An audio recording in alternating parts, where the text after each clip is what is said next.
Well, the loss of power has affected many families across the coastal bend, and that also includes our elderly population. And KRIS 6 News reporter Jeremiah Marshall is standing by live at the Cimarron Estates on the city's south side. Jeremiah, what can you tell us about what you're experiencing and noticing over there?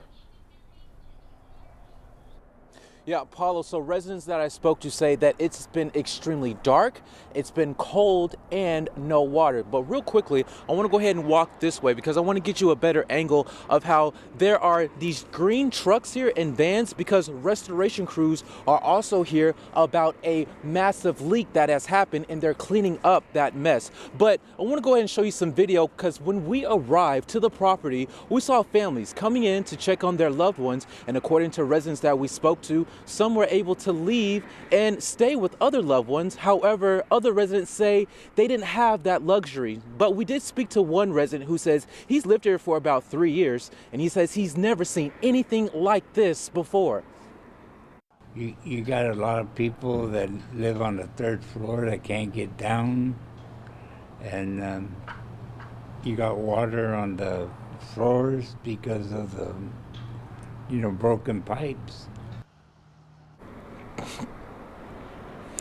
And residents that we also spoke to say that this activity has just been going on since Sunday night. Now, back out here live, what we're going to do later in our newscast is that we're going to reach out to AEP, and also later in the shows, you're going to hear from one resident who's a female who says that this has just been a terrible experience for her, and you'll hear that later on today. Paulo. All right, Jeremiah, thank you for that. And we do have AEP. We have heard. We're getting ready to hear from them. Yesterday, we first learned that electricity has been shut off to thousands of residents throughout the coastal bend because of a directive by the state's Electric Reliability Council. Now, Nueces County alone has 50,000 customers without power, and it's happening at a worst time possible as we battle the coldest temperatures of the year. Joining us now by the phone to talk to us a little bit about how long these outages will last is AEP Communications Director Omar Lopez. Mr. Lopez, thank you so much for joining us. Hi, Paulo. Thanks for having me. Well, you're well aware of the temperatures that we've all been dealing with, and now we're hearing reports of senior homes that are having issues with residents and in some cases unable to relocate them because elevators are not working because of no power.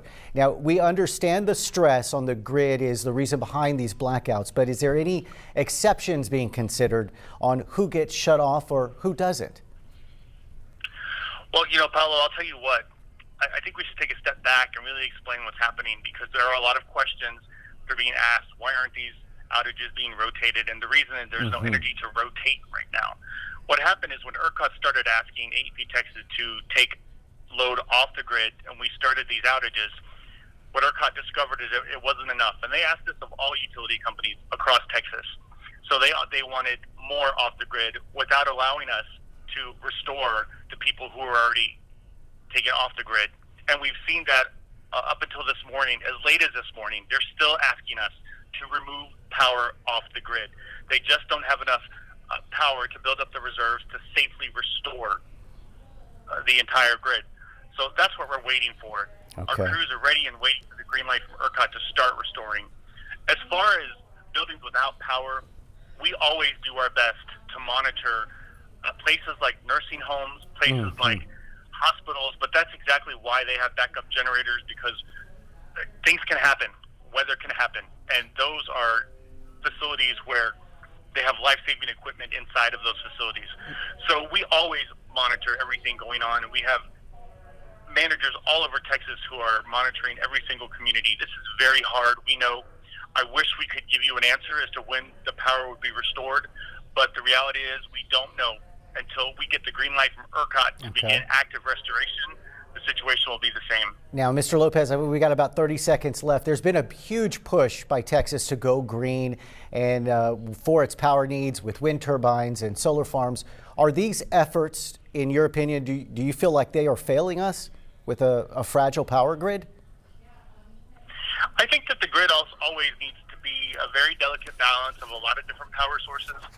I think what we've seen in this case is that we're dealing with unprecedented temperatures across most of Texas, especially in South and Central Texas, and the amount of energy we have on the grid is just not meeting the demand. And that's the long and the short of it. Well, thank you so much for staying in contact with us and keeping us up to date of the very latest. We do appreciate it. Sure, thank you. We'll continue our coverage over the big freeze, a power emergency across the state as millions try to keep warm. We'll have more on that coming up. And this right here is a welcome sight. The entrance ramps to the 181 Causeway open. We'll have a status on the Harbor Bridge when we return.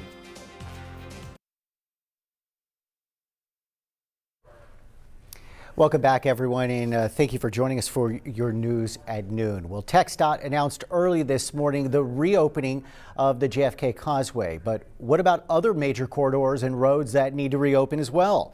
Well, one of those being the Harbor Bridge and parts of 181 Causeway, which we just found out, Jeff, that 181 has been reopened. And we know you've been stuck in Portland for 2 days now. Can you tell us a little more about the efforts to get traffic flowing again? Good afternoon, Paulo. I'm going to just take a quick step to my left, your right, and just show you a welcome sight. Just before we started the show, TxDOT employees came by. They removed the barricades to let people onto the 181 Causeway, onto that Nueces Bay Causeway. However, the Harbor Bridge at this moment remains closed, and on the TxDOT sign on that Nueces Bay Causeway, they're asking people to take Joe Fulton Corridor. Now, for people trying to get across the bridge, you know, they remain frustrated. We spoke to someone who needs to get across for work. Take a listen. It's just hard. It's hard. I'm trying to get to work. Can't make it to work. Trying to text my boss, text my people to see what's going to happen. From where I'm at now, it'd be like 2 hours just to get to work. When is the bridge going to open? You know, when is it going to open? When are they going to let traffic through? Now, as I mentioned, TxDOT said in a tweet last night and early this morning, they're working to get the Harbor Bridge open soon. The 181 Causeway, one of those major corridors, has officially been opened, but the Harbor Bridge, as I continue to say, remains closed at this time. They're urging people to use the Joe Fulton Corridor. We are going to keep you updated on this throughout the day. You can follow along on our website, christv.com. For now, in Portland, Jeff Dubroff, Chris 6 News. Back to you, Paulo. All right, Jeff, thank you for that. Much more still to come right here on your news at noon. Juan, we'll have a full look at the forecast right after this. Stay with us. Chris 6 News at noon continues. Hi everyone, welcome back and a very good Tuesday afternoon to you. Well, we have a little bit of a transition going on. We're still with the frigidly cold temperatures across the region, but at least we started off with some sunshine. I'm going to look at the start the time lapse here that started at 6 o'clock this morning.